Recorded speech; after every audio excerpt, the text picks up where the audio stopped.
Hearing will come to order. Welcome, Director Wray. Appreciate you coming over. We're going to try to get you out of here by 1 o'clock. I know you got an agency to run in a dangerous world out there. We'll do, I think, 7-minute rounds. Yes. And if there's any cleanup, we'll try to accommodate. Very briefly, this oversight hearing comes at an important time. Even though there's no evidence that the Russians changed the tally of the 2016 election, I think they exceeded their wildest expectations in terms of interfering with the 2016 election. I think all of us are very interested in what we can do to make sure this doesn't happen again in 2020. I'm very interested in what China's doing. The Section 2015 authorities are about to expire. I want to hear from the director as to what that means to the country. We have a FISA warrant investigation that'll be coming here soon. We got a problem with media leaks at the FBI. Having said all that, it's been a difficult time for the FBI, but let's not let a few bad actors taint a great organization. Before we start, I want to just tell you and all those who work under your charge that we appreciate what they do. Without their service day in and day out, this country would be a much dangerous place to live in. And we'll do everything we can to get this budget deal through, because sequestration would be a slap in their face. Senator Feinstein. Thanks very much, Mr. Chairman, and let me reiterate welcome. It's great to see you. Slightly more gray than we saw you last time, but I guess there's good reason for that. In any event, welcome. It's been nearly 2 years since you were confirmed to run the FBI, and so we have a lot of important topics to cover. I think during this time, democracy and the rule of law have come under attack. Foreign governments have interfered in United States elections and continue to conduct influence campaigns that are designed to divide Americans along racial, religious, and political lines. The President has declared that he has an absolute right to control the Justice Department, that the executive branch is immune from congressional oversight, and that Americans who disagree with him can go back to where they came from. Over the past 2 years, the President has attacked the FBI, describing the Bureau in tweets as corrupt and full of dirty cops.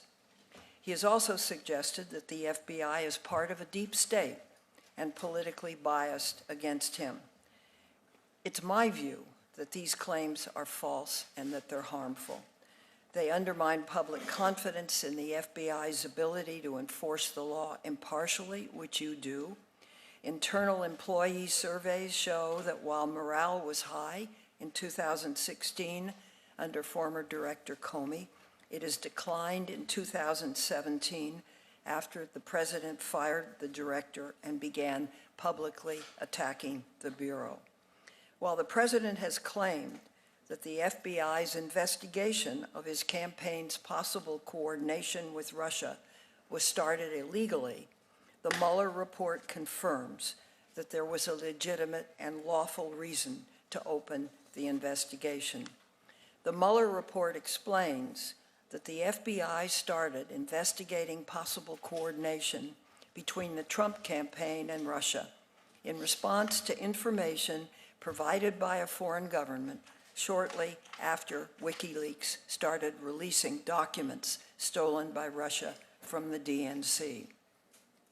The Mueller report further explains that in late July 2016, shortly after WikiLeaks first started releasing information stolen by Russia from DNC computers, Australia told the FBI that months earlier, Trump campaign advisor George Papadopoulos had told Australia's top diplomat in Britain that Russia had dirt on Hillary Clinton in the form of thousands of emails, and that Russia had indicated it could help the Trump campaign by releasing those stolen emails to damage candidate Clinton.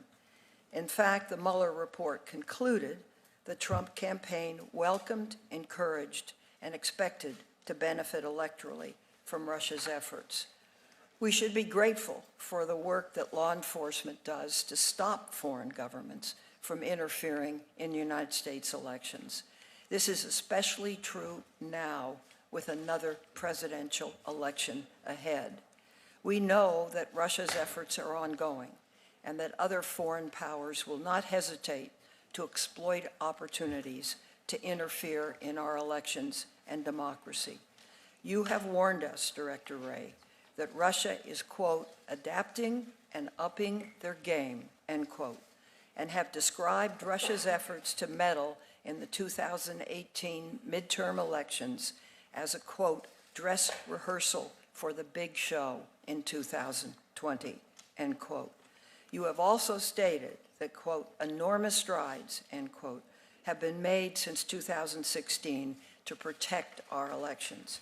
So I ask you to give us a frank assessment today of how prepared we are, in particular at state and local level,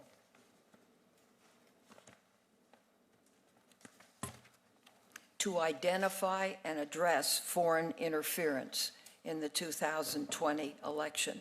And moreover, what more needs to be done? Threats to the nation from terrorists, from criminals, and from foreign governments seeking to steal our secrets and undermine our elections and democracy, I believe, are very real.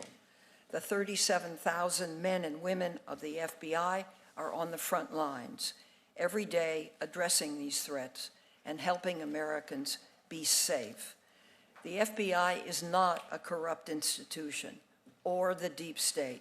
It is not acting against the president for political purposes. So we need to come together in a bipartisan fashion to support you and this institution, even as we conduct important oversight. I am very proud to be supportive of your organization and its mission.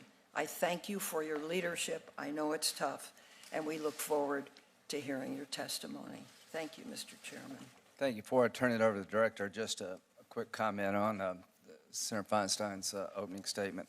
The committee will be looking at the counterintelligence investigation of the Trump campaign. We will call Papadopoulos, and we'll find out what happened.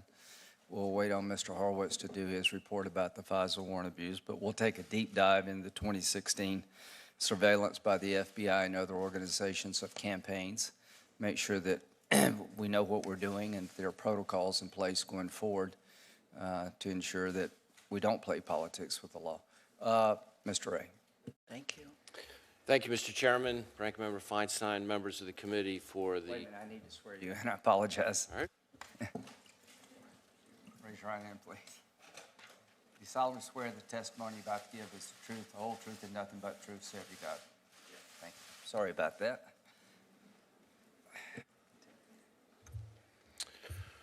So thank you, Mr. Chairman, Ranking Member Feinstein, members of the committee for the chance to appear before you today. I had originally intended to start with a few comments from my statement for the record, which talks about some of the extraordinary work being done by the men and women of the FBI and some of the threats we face. But I want to do something a little different and talk about an issue that's particularly near and dear to me and that I think, frankly, doesn't get the attention it deserves before I turn to the many important questions of the committee. As you say, Senator Feinstein, I've been in the job just under 2 years, and one of the toughest things about this job is the loss of a law enforcement officer. And certainly at the FBI, we've experienced our share of loss, but the success of the FBI also depends greatly on the support of our dedicated state and local law enforcement partners who patrol our neighborhoods, protect our streets all across America. And I see that much more clearly now after having visited all 56 of the FBI's field offices and having spoken directly with local law enforcement heads from every one of your states. Our state and local partners serve on the FBI's joint terrorism task forces all across the country. They're force multipliers in our fight against drug trafficking, in taking down gangs, in saving kids who've been kidnapped, and in countless other efforts that help keep Americans safe. They also give the FBI a much clearer understanding of the threats across the different communities in your states and ideas about how we can better combat them together. Every time I attend an FBI graduation for new agents or new analysts at Quantico, a significant number of those graduates are former state and local officers, and I have the privilege of shaking their hands, presenting them with their credentials, and welcoming them to the FBI family. So a line of duty death is personal to the FBI, and it's personal to me as director. And I have a feeling it's personal to a number of you. Since I became director, shortly thereafter, I asked my team to let me know every time an officer is shot and killed in the line of duty in this country. And every time it happens, I ask for a picture of the officer, and I read about his or her family and about how long they served. And then I pick up the phone, and I call the chief or the sheriff or the commissioner, and on behalf of the entire FBI, extend my support and our condolences. And I will tell you, I've made an awful lot of those calls to heartbroken police departments, way, way too many. Just last month, for example, I was overseas meeting with foreign counterparts, and I found myself making 5 of those calls in 9 days back to the United States. That's 5 lost protectors of communities, 5 grieving families and colleagues, all in a matter of days. One of the calls I made was to the Sacramento Police Department, the home Senator Feinstein of you and, of course, Senator Harris. Just a few weeks ago, on June 19th, Officer Tara O'Sullivan was killed while responding to a domestic disturbance. She was 26 years old, and she'd only been on the job for about 6 months. Another call I made, literally only about a day later, was to the home state of Senator Cornyn and Senator Cruz. Corporal Jose Espericueta from the Mission Police Department was killed while trying to catch a guy who had threatened his family with a gun and then fled on foot. Corporal Espericueta was 44 years old and had a wife and 2 kids. So these calls never get any easier. In just under 2 years as director, I've already had to make condolence calls like that to more than half of the states represented on this committee. And I've had to speak to some chiefs and sheriffs more than once. I'll never forget, for example, last September, when I called the Brookhaven, Mississippi Police Department after 2 of their men were killed. Put that in context, they had an entire police force of 38 people. Unfortunately, we've already had 2 more officers shot and killed in the line of duty just this month. One was an officer killed in Arkansas this past Thursday. So I've mentioned only a few specific tragic incidents, but I cannot stress enough that this is a problem that affects cities and towns, big and small, all over the country. It can happen anywhere, it can happen anytime, and the level of violence against law enforcement in this country doesn't get a whole lot of national coverage, and I worry often that Americans don't realize the extent of the problem. That's maybe understandable because they don't see what I see in my job, the devastating loss in each one of these instances to the loved ones left behind, and the loss to the FBI and to our communities of partners who, as I say, are so critical to our mission. Finally, I want folks to remember that the dangers of this work go beyond just encounters with potentially deadly criminals. Think of the line of duty deaths and illnesses that we're seeing now from our 9/11 first responders. I know that as director, I've spoken to not 1, not 2, but 3 of our own agents who died as a result of their work in response to those attacks. And there are countless other kinds of examples. So I know our country faces a daunting list of challenges, and I'm confident we're going to be discussing any number of them together at this hearing. But I do want to make sure folks around this country are not forgetting the good work of the people who are putting everything on the line. It takes an incredibly special person to be willing to put his or her life on the line for a complete stranger. And to get up every morning, day after day after day to do that, I think is extraordinary.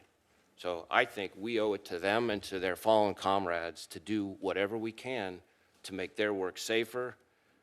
We need to promote understanding and respect for their roles, and all of us as Americans owe them a profound debt of gratitude. So I appreciate the committee extending me the privilege and the honor as FBI Director to honor their sacrifice in this job. So I'd be happy to answer the committee's questions. Well, thank you, Director. That's a very good, sobering reminder of what it's like to get up every day to be a police officer. You don't know if you're going to come home. You don't know if the last time you say bye to your spouse or significant other or your children is the last time you see them. And every time somebody falls in battle, we give them appropriate honor, but a lot of people fall in the line of duty and go unnoticed until right now. So, well done. So let's talk about foreign and domestic threats. That's what we're all really about at the FBI. Do you have agents in Afghanistan? We do have a few, yes. Okay. From your point of view, is the terrorist threats in Afghanistan, have they been extinguished to the homeland? Are there threats still alive and well in Afghanistan to the American homeland? We are concerned about developments in Afghanistan and the potential ramifications for Americans both around the world and here at home. For the committee, there are more al-Qaeda folks than there were before 9/11. ISIS-K is one of the more lethal offshoots of ISIS, and they're in Afghanistan as I speak. Sequestration. If sequestration goes back into effect, how would it affect your ability to operate? I would use the word devastating, and I think you and I know each other well enough now to know that I don't tend to use a lot of hyperbole. We at the FBI, in a way that's different from some of our other agencies around the government, an awful lot of that money would go straight to personnel costs, so our ability to keep people safe would most definitely be severely hampered. So devastating is a pretty accurate description. Section 215, your authority is about to expire. Can you tell us about that?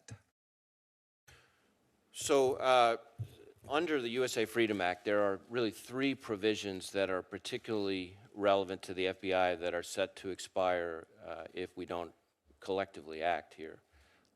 The first, and perhaps the most widely used, is the business records provision, which we use routinely almost every day under court supervision to collect all kinds of business records, many of which would not be available under national security letters, for example.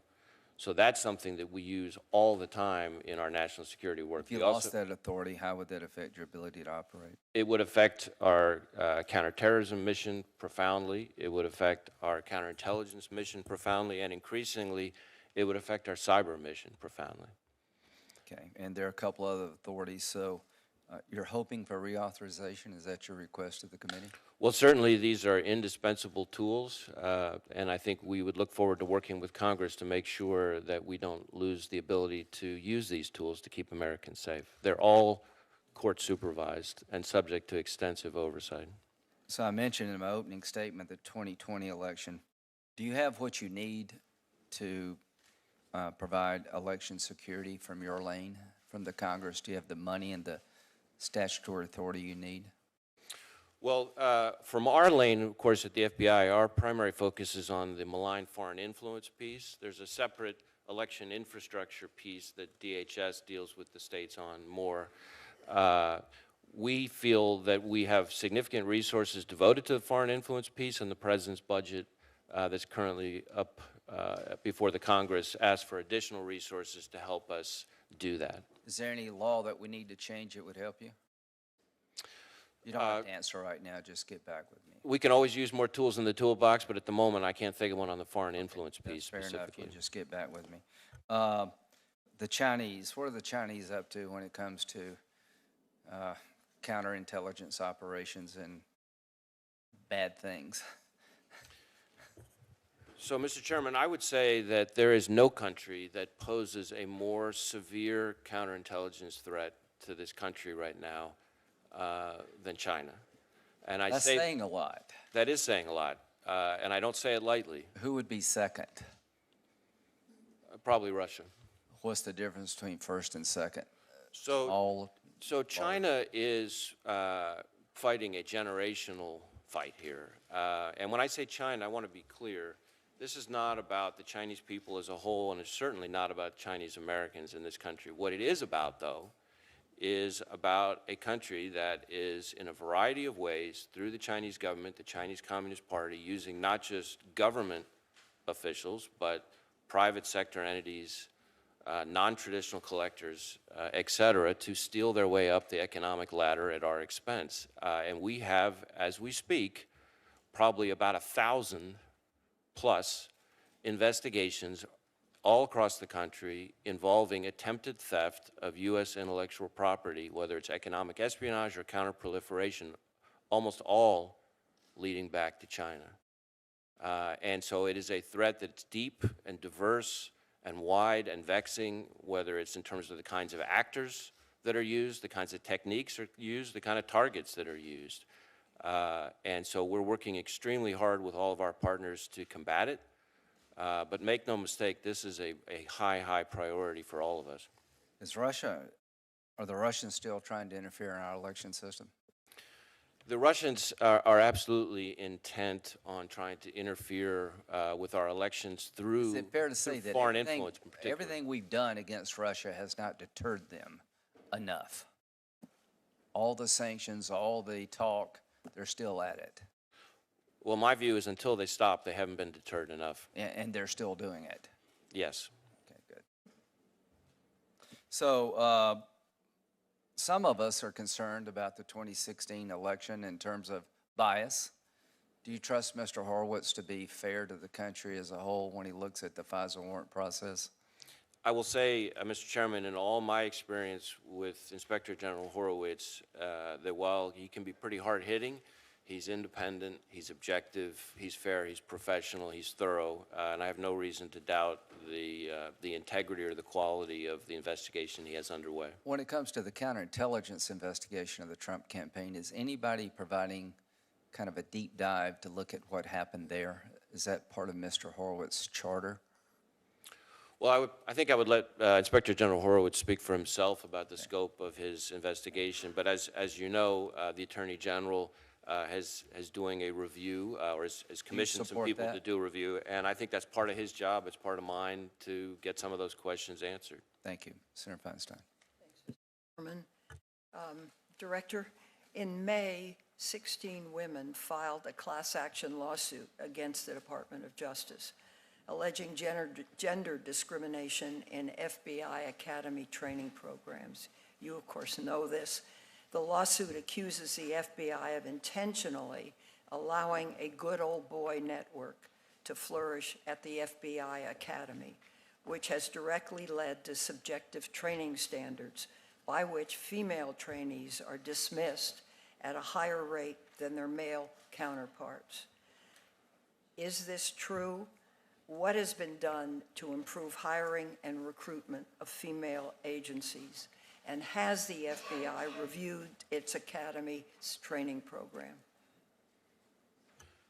So, Senator, because the matter that you referred to is in pending litigation, I'm not going to be able to comment directly on the litigation itself. But what I will tell you is that we are firmly committed to diversity as a core value, both gender diversity and other kinds of diversity.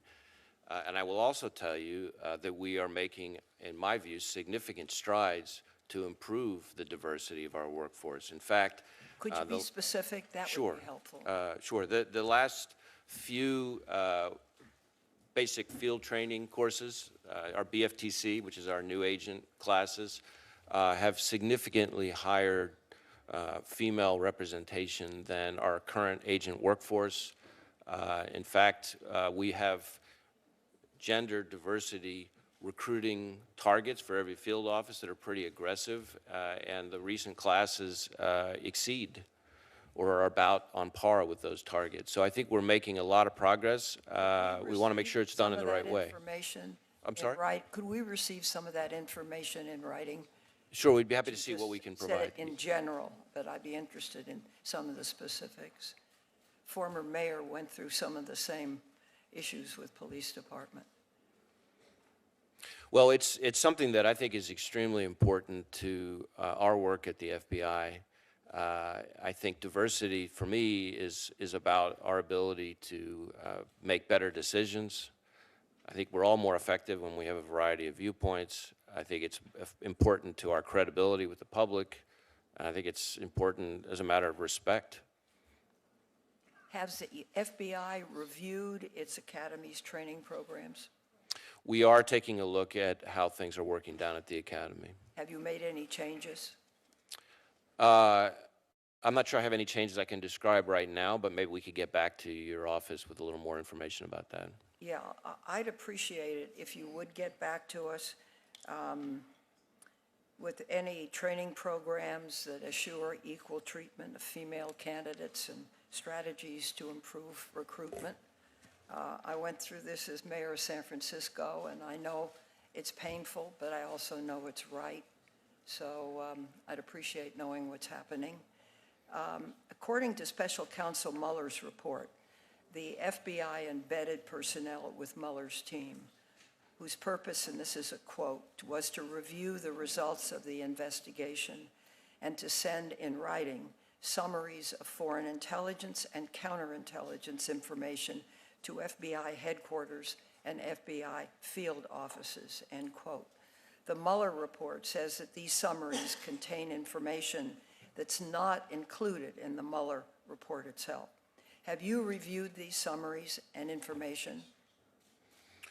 Well, Senator, I want to be careful not to be discussing the special counsel's report, especially when the special counsel himself is going to be testifying Well, at length these are tomorrow. things But that my understanding is are outside of the report per se. what I would say is that as the report itself describes or explains, there have been a number of referrals that have been made to the FBI, but beyond that, I really don't feel comfortable commenting at this point. Have you seen any summaries of information? I have seen information that's come out of the special counsel's report. I'll On just this leave it issue? at that. On a variety of issues. Well, Congress hasn't seen them, have they? Have we? I don't know for sure, Senator, exactly what different members of Congress have seen relative to this subject. Well, would you make them available to Congress? I'd be happy to talk with our folks. I know we're having engagement with both of the intelligence committees, and I can see where things stand in terms of information sharing I that would may be make- relevant to this I would topic. make that request. Okay. The Mueller investigation confirmed that Paul Manafort, Trump's campaign manager, spent several years working for Oleg Deripaska, a Russian oligarch, quote, who was closely aligned by Vladimir Putin. That's in the Mueller report. And Mueller uncovered that during the presidential campaign, Manafort provided Deripaska, quote, private briefings, end quote. Manafort also funneled internal campaign strategy, polling, and messaging for the battleground states of Michigan, Wisconsin, Pennsylvania, and Minnesota to Deripaska. That's volume 1 of the Mueller report. Finally, we know Manafort told Special Counsel Mueller that, quote, if Trump won, Deripaska would want to use Manafort to advance whatever interests Deripaska had in the United States and elsewhere. Question, did the FBI assess the impact of Manafort providing this specific and significant campaign information to Russian intelligence? Well, Senator, there was an Yes. awful amount of work done by a huge team of professionals that resulted in a 450-something page report, and I really want to be careful not to be trying to add my own gloss or layering on top of that, especially with Special Counsel Mueller testifying tomorrow. So I'm going to leave it at that for now. All right, and I would ask for a confidential briefing then on this subject. And you can say yes or no, but I will request it. Did the FBI determine whether any of this information ended up in the hands of the IRA? There's really nothing I can say on that subject here, Senator. Okay. All right, my time is almost up. I'm going to leave it at that. Thank you, Mr. Thank you. Senator Lee? Thank you very much, and thank you for being here, Mr. Wray. Tell me what the biggest change you've experienced has been since you've taken your current position. Well, I appreciate the fact that increasingly I find, as I've made my way from one corner of the country to another, visiting all the field offices, meeting with law enforcement in every state, community partners in every state, private sector partners in every state, that increasingly out in the rest of America, people are recognizing that the FBI has had more than 2 investigations over the last few years. Right. In May, Attorney General Barr noted that to the extent there was overreach in connection with the 2016 election, it seems to have been a few people at the top getting it into their heads that they know better than the American people. We know what happened in part because we've seen text messages between FBI investigators that show a strong bias against then-candidate Donald Trump. These texts suggest that the agents saw the purpose of their investigation as being very specific. That is, to stop Donald Trump from becoming president of the United States. Given the FBI's immense investigative power, these reports are, I'm sure you would agree, troubling. And it's been an ongoing concern that the Bureau's history has been one that has involved a deliberate and, through most of its history, I think, a successful effort to make sure that its reputation precedes it, and to make sure that it stays out of politics and that it sticks to down-the-line law enforcement.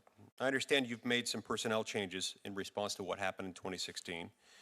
Tell me what else you're doing, and are there internal practices and procedures that you can change or implement to make sure that the FBI uses its power appropriately and to make sure that things like this don't happen?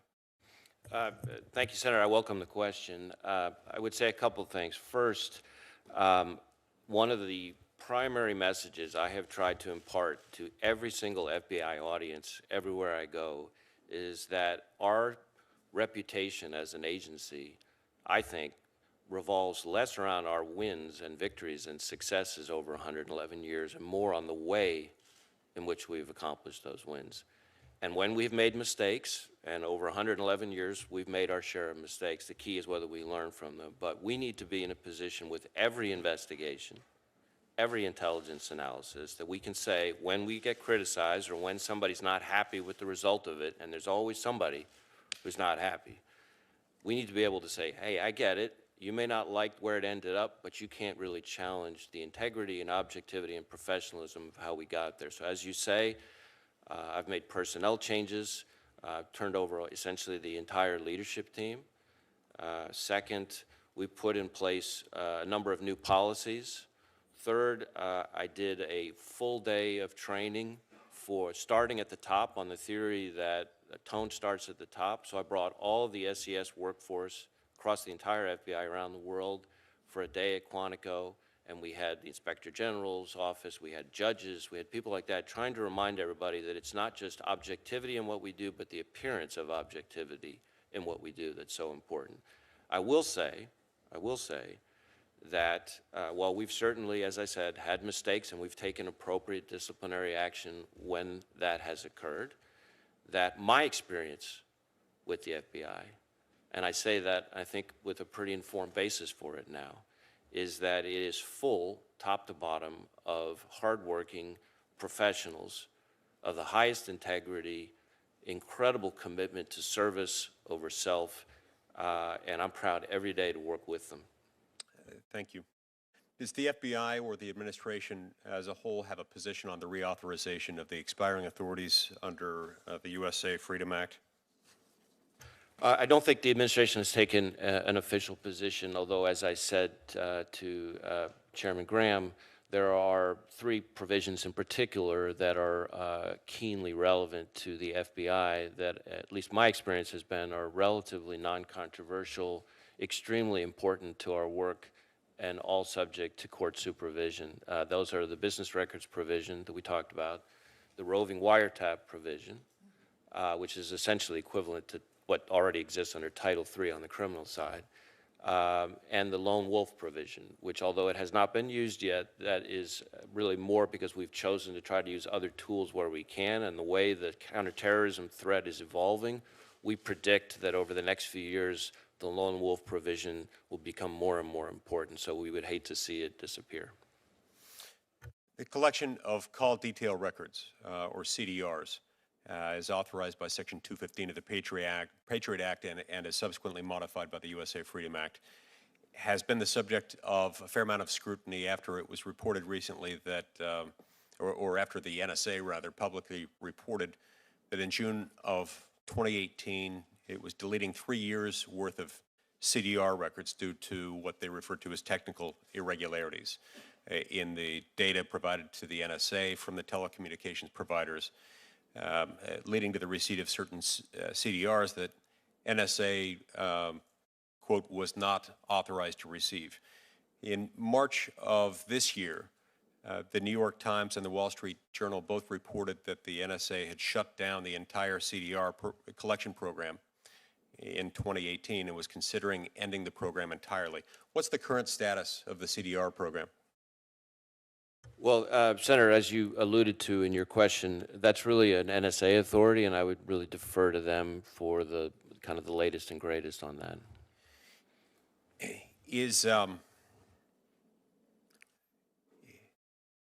Don't you think the abuse of that or the impropriety of its collection has to be something that we take into account in deciding whether or in what way to reauthorize these programs? Well, certainly, I think the Congress should make a thoughtful decision about reauthorization of any of the provisions in the USA Freedom Act.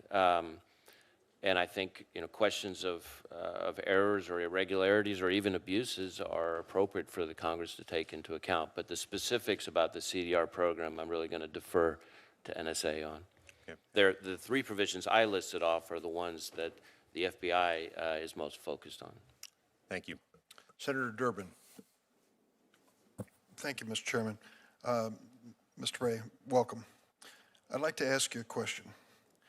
Do you know what group was responsible for more homicides from 2000 to 2016 more than any other domestic extremist group? Not sure, but I trust you're about to tell me. Not a trick question. I raised that question because your testimony that was submitted to the committee talked a lot about homegrown violent extremists. In an unclassified FBI DHS Joint Intelligence Bulletin in May 2017 found that white supremacist extremism poses a persistent threat of lethal violence. Went on to say that white supremacists were responsible for more homicides from 2000 to 2016 than any other domestic extremist movement. 7 members of the committee joined me in writing a letter to you and Attorney General Barr explaining our concern about whether the FBI and Department of Justice were taking adequate measures to combat white supremacist violence and minimizing this growing domestic terrorism threat.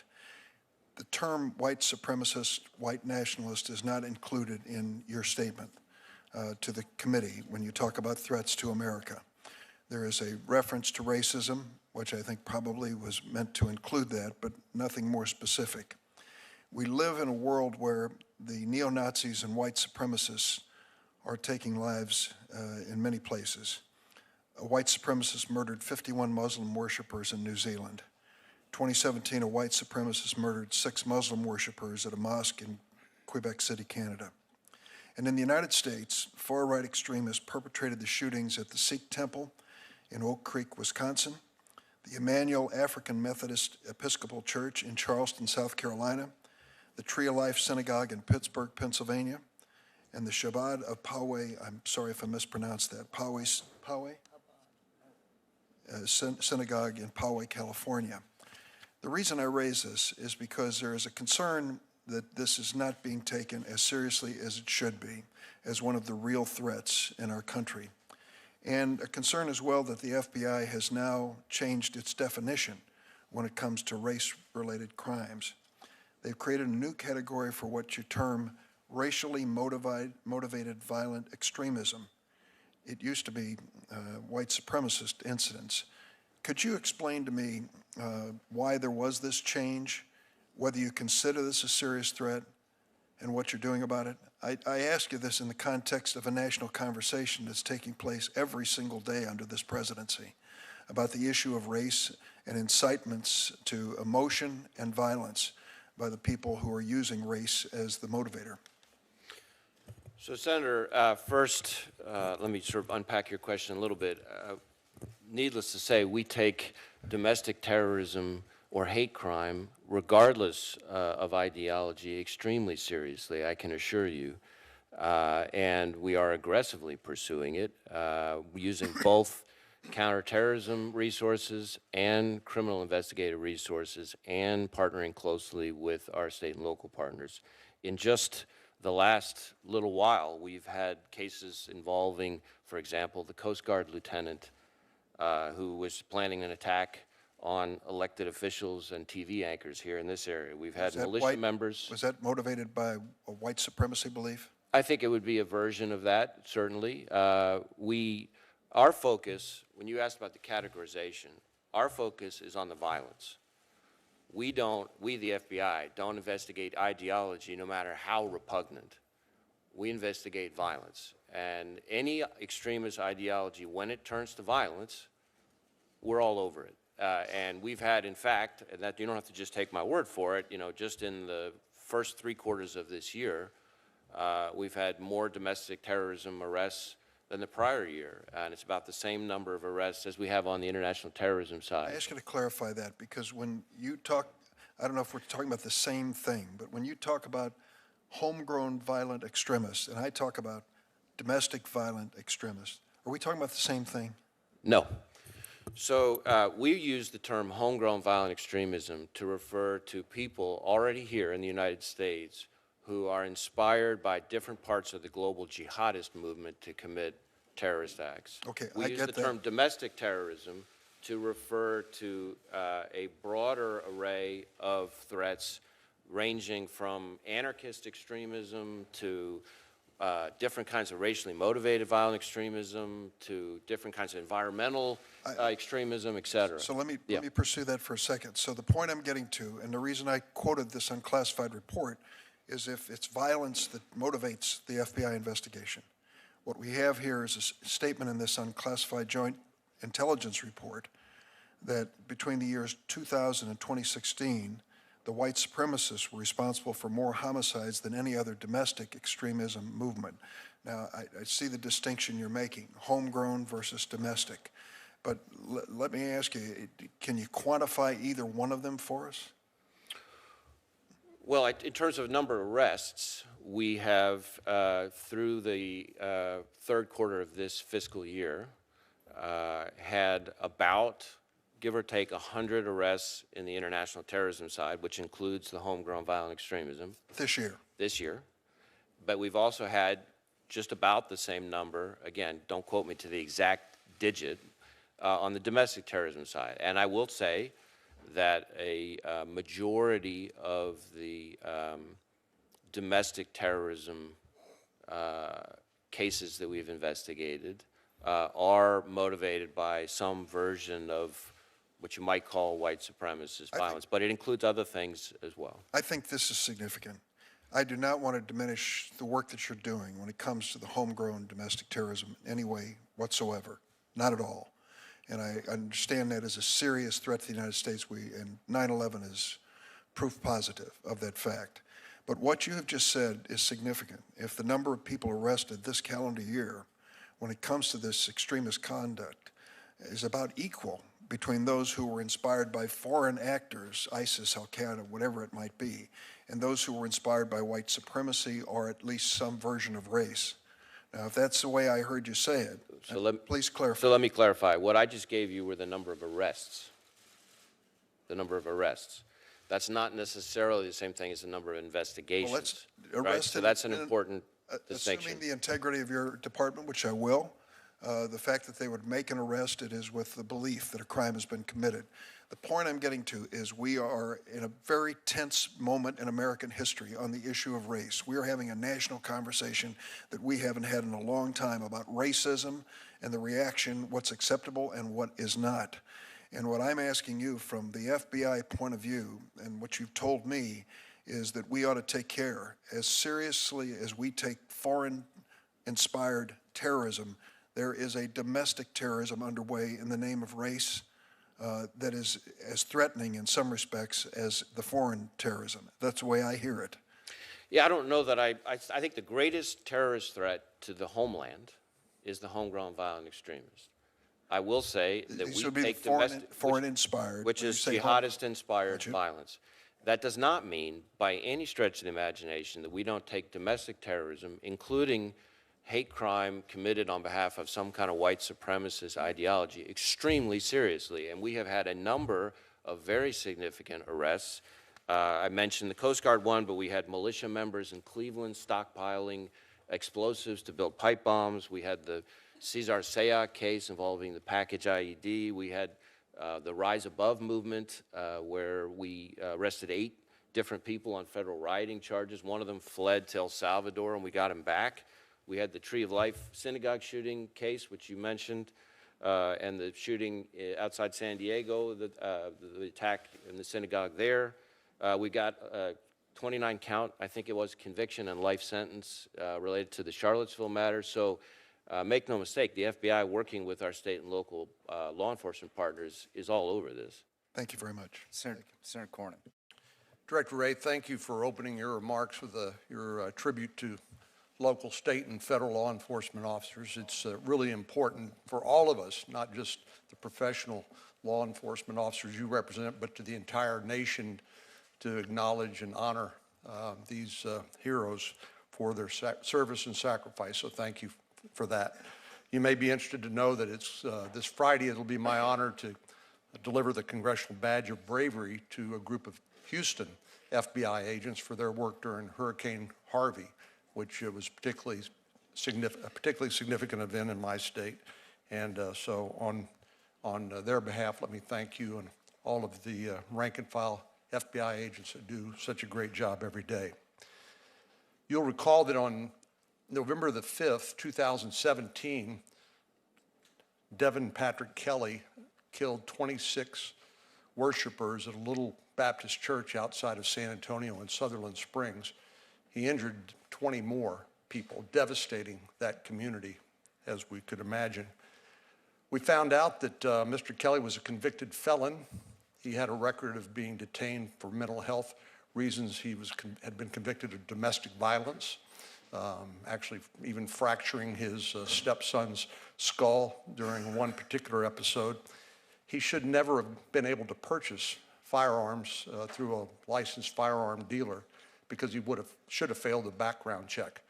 But he did what we find is unfortunately not entirely uncommon. He lied, and then he bought these weapons he used to commit this terrible, tragic event. So Congress passed a piece of legislation, as you know, called Fix NICS, Fix the National Instant Criminal Background Check System, to try to encourage federal agencies to provide records of people who are already legally disqualified under current law. And of course, as you know, that background check system is maintained by the FBI. Could you give us a update on what the impact has been, just in general terms? Well, certainly, Senator, I agree with you that the NICS system only works at its best when we have complete information that ensures the goal we all share of making sure that people who are legally prohibited from possessing firearms don't get their hands on them. Last year, I think the FBI's NICS system had, I think, 100,000 plus or thereabouts denials. And certainly we're seeing progress in terms of the agencies that had not supplied records, starting to do that. I don't have the exact, percentage of how far along we are, but we're certainly making progress, and we appreciate your leadership in ensuring that we move in that direction. Would you agree with me that in all probability, Congress's response to that terrible tragedy in Sutherland Springs by reforming the Fix NICS, the background check system, has probably saved lives? I do think so. I do think so. Director Wray, I was in Austin, Texas with Senator Warner and Senator Burr, who are the chair and vice chair of the Senate Intelligence Committee, at a program hosted by TechNet for the technology community there in Austin, which is, as you know, robust and growing. Bill Priestap, who at the time was head of the counterintelligence division at the FBI, made a presentation, particularly about the China threat. I think it was an eye-opening presentation for a lot of the folks who were there. One I remember in particular said he thought that once the United States issued a visa to somebody, that they had performed a security background check on that person and they were not a threat to the United States national security. Mr. Priestap made the point that in the old days it was spy versus spy, but now it's spy versus a whole host of unconventional and informal collectors. I know the FBI has done its best to try to spread that word, but can you tell me sort of what your record has been in doing that and whether you think that there's more that needs to be done by Congress? Or I know the FBI's got its hands full. It can't necessarily go around and make presentations like this all across the country while you're trying to keep the bad guys off the streets. But is there more that we need to do to supplement the efforts of the FBI to educate the American people on this threat? Well, I will say when it comes to Congress's role, I have, despite the bitterly polarized political environment that we all live in right now, I've actually been heartened by, on this particular issue, every time I appear in front of a committee of Congress, from one end of the spectrum to the other, compared to earlier stages in my career in law enforcement, the level of alignment and consensus about the importance of confronting this threat in a more thoughtful and effective way, I think is source for cheer. And so the more Congress can raise awareness, I think the more we can appropriately protect the country. I will say that there's a lot that people, I think, in this country don't understand about the nature of the China threat. It is not just, as you say, spy versus spy, traditional intelligence operatives. There are a slew of what we call non-traditional collectors, businessmen, scientists, high-level academics,